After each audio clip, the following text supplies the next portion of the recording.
এইটো মই আহিছোঁ নৰ্থ ইষ্ট স্মল ফাইনেন্স বেংকৰ পৰা জোনেল হেড অমৰেন্দ্ৰ ডেকা।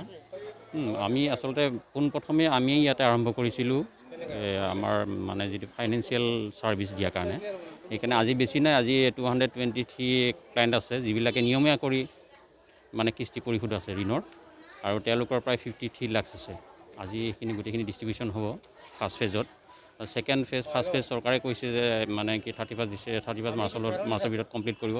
তাৰপিছত নিৰ্দিষ্ট পৰ্যায়বিলাক আহি থাকিব ছেকেণ্ড আৰু থাৰ্ড। যিবিলাকে ছেকেণ্ড আৰু থাৰ্ডত যিবিলাকে ধৰক ছেকেণ্ডত থাকিব, যিবিলাকে মানে ঋণ তেওঁলোকৰ বাকী আছে দিব লগা কিন্তু দিব পৰা নাই, সেইখিনি চৰকাৰে উঠাই দিব। তাৰপিছত তেওঁলোকে ঋণ ল'ব পাৰিব, তেওঁলোকৰ চিভিল ভাল হৈ যাব। তাৰপিছত থাৰ্ড পৰ্যায়ত যিবিলাকে একেবাৰে ঋণ তেওঁলোকে দিব নোৱাৰে বা ঋণো নলয়, তেওঁলোকৰ চৰকাৰে সুবিধাটো দিব। এইখিনি আজি প্ৰথম পৰ্যায়টো আহিছে, যিখিনি ঋণ মানুহখিনিয়ে ইমান বিপৰ্যয়ৰ পাছতো, ইমান ক'ভিড অহাৰ পিছতো 2 বছৰ আজি হ'ল, তাৰপিছতো ইমান কষ্ট কৰি দি আছে, তেওঁলোকক উদগনি জনাবৰ কাৰণে as a incentive up to 25,000 চৰকাৰে আজি প্ৰদান কৰিছে। প্ৰতিগৰাকীক 25,000 দিয়া হ'ব না? প্ৰতিগৰাকীক এইটো ইণ্ডিভিজুৱেল আপ টু 25,000 দিব মেক্সিমাম।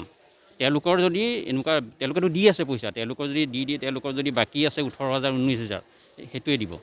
নৰ্থ ইষ্ট স্মল ফাইনেন্সৰ পৰা কেইবাগৰাকী যে লোন লৈছে, বৰ্তমান লোনটো দিব পৰা নাই, সিহঁতৰ চিভিলটো কিমান দিনৰ ভিতৰতো ভাল হৈ যাব সেইটো জানিব বিচাৰিছোঁ। নহয়, আজি যিখিনি আহিছে এওঁলোকৰ চিভিল ভালে, তেওঁলোকে দি আছে, তেওঁলোকৰ ভাল মেম্বাৰ। আৰু আমি জনাবলৈ সুখী হৈছোঁ, ৱেষ্ট কাৰ্বি আংলঙৰ যিখিনি মানুহ আছে তেওঁলোকৰ ফাইনেন্সিয়েল ডিচিপ্লিন বহুত ভাল। তেওঁলোকে ইমান বিপৰ্যয়ৰ পাছতো, আজি 2 বছৰ ক'ভিড হ'ল, তেওঁলোকে মেক্সিমাম মানুহে দি আছে, ধুনীয়াকৈ কিস্তি দি আছে, ভাল তেওঁলোকৰ। সেইকাৰণে ইয়াতে একো অসুবিধা নাই। এইখিনি আজি প্ৰায় মানুহে আজি পাই গৈছে ইনচেণ্টিভৰ চেক, তেওঁলোকৰ লাভ হৈছে।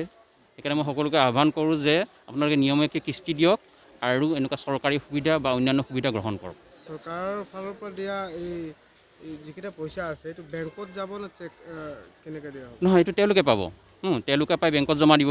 আৰু আমাৰ বেংক এটা, আৰু তেওঁলোকৰ প্ৰত্যেকৰ একাউণ্ট আমাৰ তাত আছে।